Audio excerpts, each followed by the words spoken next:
Halo rekan-rekan value investor. Kali ini saya akan membahas satu saham lagi yang menarik perhatian saya, yaitu Astra Auto Parts dengan kode saham AUTO. Saham ini ternyata juga mendapat perhatian dari Lo Kehong beberapa waktu yang lalu, diberitakan oleh salah satu media ternama. Kala itu Lo Kehong berkata bahwa saham AUTO ini saat ini sepertinya sedang salah harga alias sangat murah.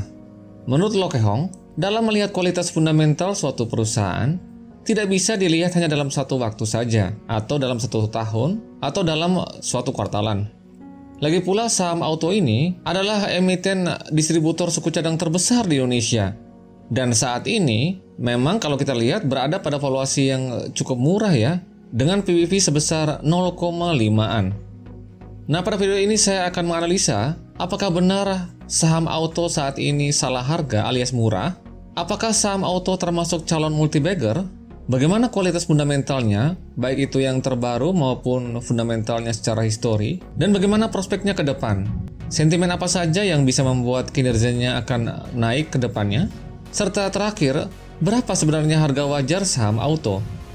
Maka dari itu simak sampai habis video ini, karena saya sangat yakin masih akan ada banyak informasi yang patut Anda ketahui seputar saham AUTO.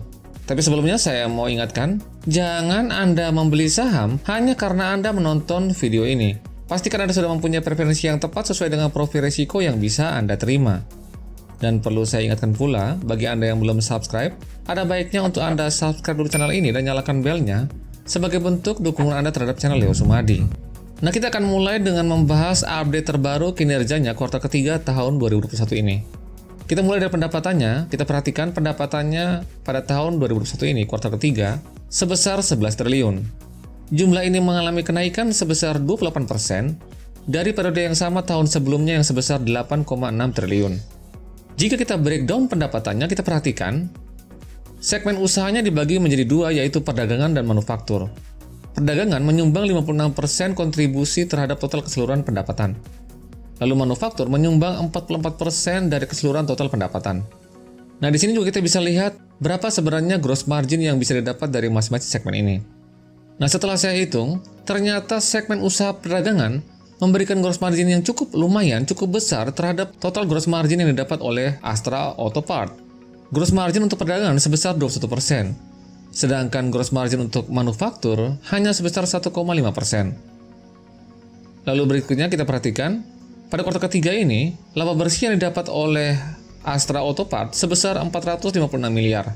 Jumlah ini berbalik dari yang tadinya rugi 287 miliar. Jadi total secara keseluruhan, laba bersih dari Astra Auto Parts pada kuartal ketiga ini naik sebesar 259%. Nah, berikutnya seperti biasa kita akan cek solvabilitasnya atau kesehatan keuangannya. Kita akan lihat hutangnya. Kita perhatikan hutangnya sampai dengan kuartal ketiga ini sebesar 5 triliun. Jumlah ini lebih kecil daripada ekuitasnya sebesar 11 triliun. Lalu kita perhatikan hutang jangka pendeknya sebesar 4 triliun. Jumlah ini juga lebih kecil dari hasil lancarnya sebesar 6,5 triliun. Nah, dari kedua data ini menunjukkan bahwa saat ini Astra Auto Parts dan kode saham AUTO mempunyai solvabilitas kesehatan keuangan yang sangat baik dan sangat sehat sampai dengan saat ini. Karena hutang jangka pendek dan juga total hutang keseluruhan dapat cover yang lumayan tebal dari ekuitas dan aset lancarnya. Berikutnya kita akan membahas prospek saham AUTO. Tapi sebelum membahas prospek dan sentimen yang mendukung kinerja AUTO ke depan, ada baiknya saya ajak Anda untuk sedikit saja mengenal profil singkat dari Astra Auto Parts. PT Astra Auto Parts telah berdiri selama 40 tahun di Indonesia sebagai produsen dan distributor suku cadang kendaraan bermotor roda 2 dan roda 4. Segmen pasar terbesarnya adalah pabrikan kendaraan otomotif dan juga pasar suku cadang pengganti. Bisnis Astra Auto Parts secara keseluruhan dibagi setidaknya hanya ada dua segmen bisnis saja, yaitu manufaktur dan juga perdagangan. Di bidang manufaktur, perusahaan memproduksi komponen dan rangkaiannya yang didistribusikan secara langsung ke pabrikan otomotif maupun pasar suku cadang pengganti, baik itu di dalam negeri maupun untuk diekspor ke luar negeri. Saat ini perusahaan juga telah bermitra dengan pabrikan suku cadang global untuk mendapatkan lisensi produksi dan juga distributor produk-produk suku cadang dengan merek mereka.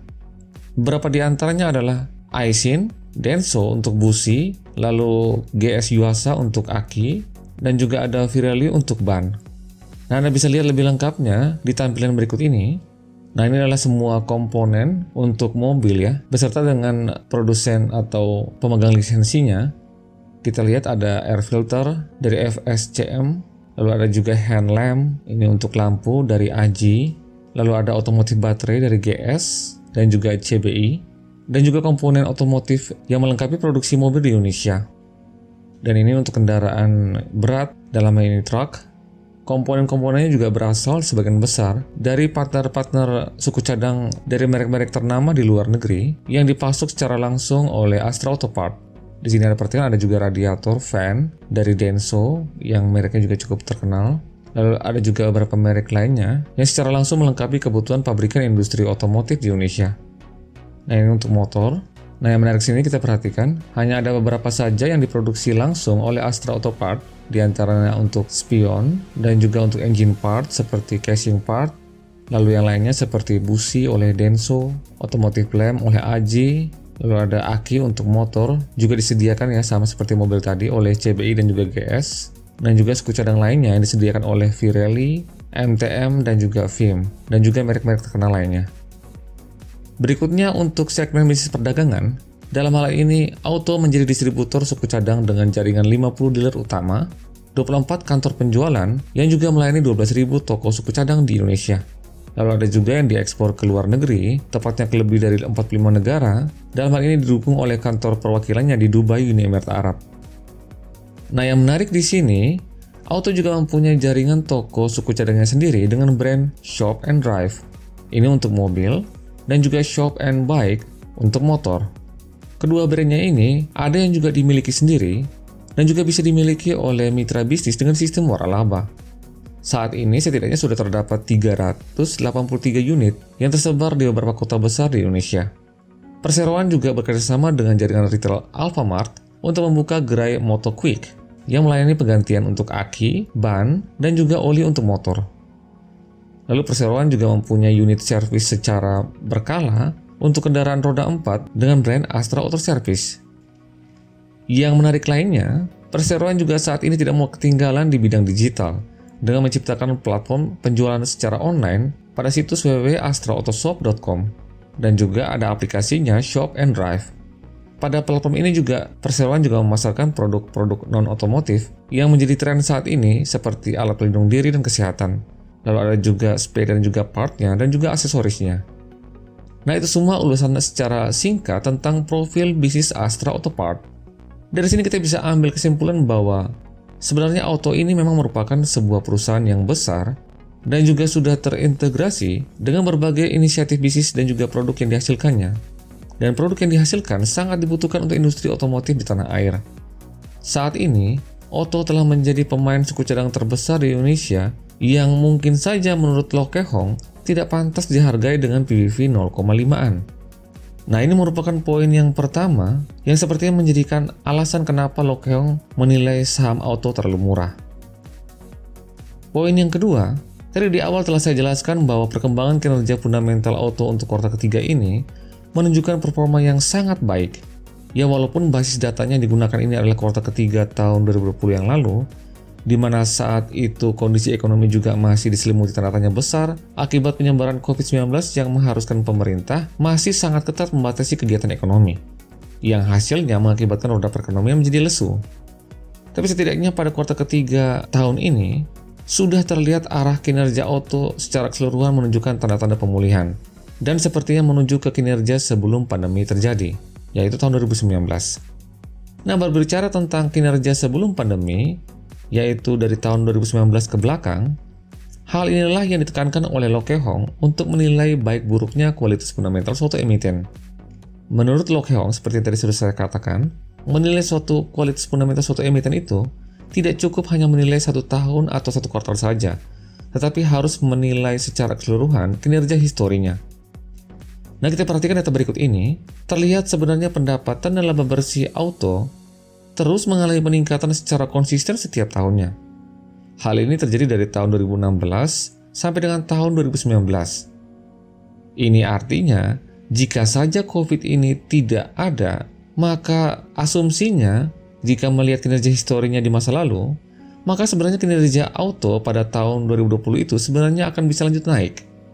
Ini menjadi indikasi bahwa jika pandemi ini berlalu, misalnya nanti pada tahun 2022 pandeminya sudah berlalu dan juga pembatasan kegiatan ekonomi sudah berakhir, maka otomatis kinerja dari auto akan lanjut naik seperti saat sebelum pandemi.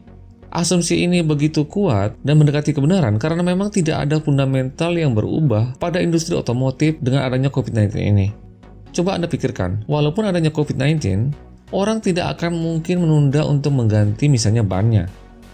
Karena jelas, yang punya mobil ataupun motor, jika bannya sudah tipis, pasti harus diganti, dan mereka tidak akan berpikir bahwa ini ada hubungannya dengan COVID-19, karena ini merupakan suatu kebutuhan.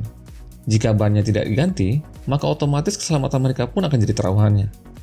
Hal ini berbeda katakanlah pada industri pariwisata. Misalnya orang tidak berlibur atau menginap di suatu hotel, menurut mereka mungkin tidak apa-apa, karena memang berlibur atau menginap di hotel itu bukan merupakan suatu kebutuhan yang mendesak atau harus perlu dilakukan. Sehingga dengan adanya COVID ini, sedikit mengubah fundamental dari industri pariwisata. Nah, hal inilah yang tidak terjadi pada industri otomotif. Nah, berikut adalah sentimen positif yang bisa membuat kinerja dari auto akan membaik ke depannya. Yang pertama, seperti yang tadi sudah sempat saya bahas, peningkatan mobilitas dari masyarakat. Saat video ini dibuat, sudah tidak ada lagi daerah di Indonesia yang menerapkan PPKM level 3 ke atas. Hanya ada beberapa daerah saja yang masih menerapkan PPKM di level 1 dan juga 2. Nah, peningkatan kembali mobilitas masyarakat ini akan meningkatkan kebutuhan akan kendaraan bermotor, dan pada akhirnya akan meningkatkan kebutuhan akan suku cadangnya.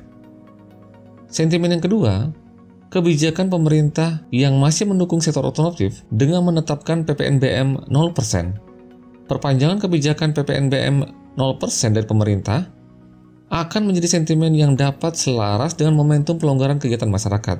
Begitu kegiatan masyarakat sudah dilonggarkan, maka kemungkinan besar kebutuhan akan kendaraan bermotor pasti juga akan meningkat. Dan hal ini juga akan meningkatkan permintaan akan suku cadangnya. Sentimen yang ketiga, uji emisi. Baru-baru ini Pemprov DKI mewajibkan uji emisi untuk kendaraan di atas 3 tahun.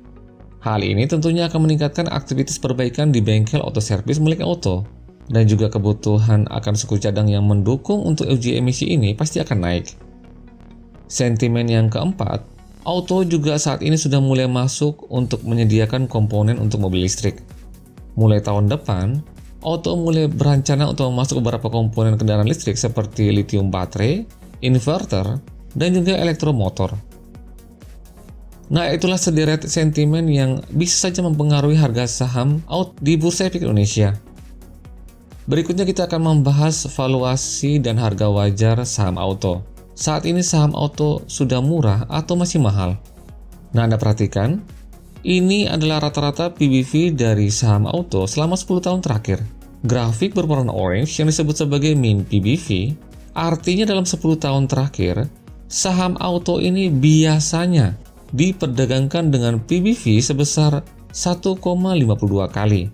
Saat ini, PBV dari auto adalah sebesar 0,55 kali, yang ditunjukkan oleh grafik biru yang naik turun.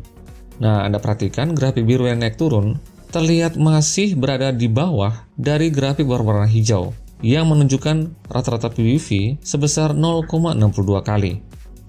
Nah, jika kita yakin suatu saat saham dari auto ini akan kembali ke min PBV-nya, atau setidaknya kembali ke minus 1 PBV-nya yang ditunjukkan oleh grafik berwarna hijau, kita bisa mencari harga wajarnya seperti ini. Pertama, kita cari dulu book value per share. Rumusnya itu ekuitas dibagi jumlah saham yang beredar. Angkanya di sini saya dapat sebesar Rp2.205 per lembar saham. Nah, pertama kita gunakan dulu acuan yang paling dekat, yaitu yang minus 1 PBV-nya. Kita lihat yang grafik berwarna hijau, angkanya sebesar 0,62 kali. Angka ini kita kalikan dengan book value per share, Rp2.205 per lembar saham. Kita dapat harga wajar saham auto harusnya sebesar Rp1.367 per lembar saham. Lalu kita bandingkan harga ini dengan harga saat ini. Saat video ini dibuat, harga saham auto sebesar Rp1.210 per lembar saham. Itu artinya kita masih punya margin of safety sebesar 11,49%. Lalu berikutnya kita juga gunakan standar min PBV-nya. Jika kita yakin suatu saat saham auto ini akan kembali ke rata-rata PBV-nya selama 10 tahun terakhir. Maka di sini kita menggunakan angka 1,52 kali. Caranya sama seperti tadi, kita kalikan dengan book value per share Rp2.205 per lembar saham, maka kita bisa dapat harga wajar saham auto harusnya sebesar Rp3.352 per lembar saham. Kita bandingkan juga dengan harga saat ini Rp1.210 per lembar saham, maka kita bisa dapat MOS sebesar 63,9%. Nah, disinilah yang saya katakan bahwa mungkin saja perkataan dari Lokewan itu ada benarnya, bahwa memang saat ini saham auto itu sudah terlalu murah. Hal ini dapat dibuktikan dengan perhitungan PBV ini yang masih menyediakan MOS yang cukup besar untuk kita. Ya, paling tidak taruhlah saham auto ini akan kembali ke PBV satunya, artinya harga sahamnya sudah sesuai dengan ekuitasnya, maka itu artinya paling tidak harga wajar yang seharusnya untuk saham auto ini sebesar book value per share Rp2.205 per lembar saham. Dan itu artinya kita masih punya margin of safety sebesar 45%. Cukup besar, bukan? Maka cukup beralasan Lokewang menyebut bahwa saham auto ini sebenarnya salah harga. Di samping perhitungan harga wajarnya ini, seperti yang tadi sudah saya ulas sebelumnya, kinerja fundamental dari auto itu sendiri sebenarnya selama ini cukup baik dan konsisten bertumbuh setiap tahunnya. Hanya karena ada COVID-19 ini saja, kinerjanya terlihat turun pada tahun 2020. Tapi perlu Anda ingat bahwa dampak dari COVID-19 ini tidak hanya dirasakan oleh auto saja, tetapi oleh semua saham di sektor otomotif ini, bahkan semua saham di seluruh sektor yang ada di Bursa Efek Indonesia. Tapi ingat, keputusan di tangan Anda.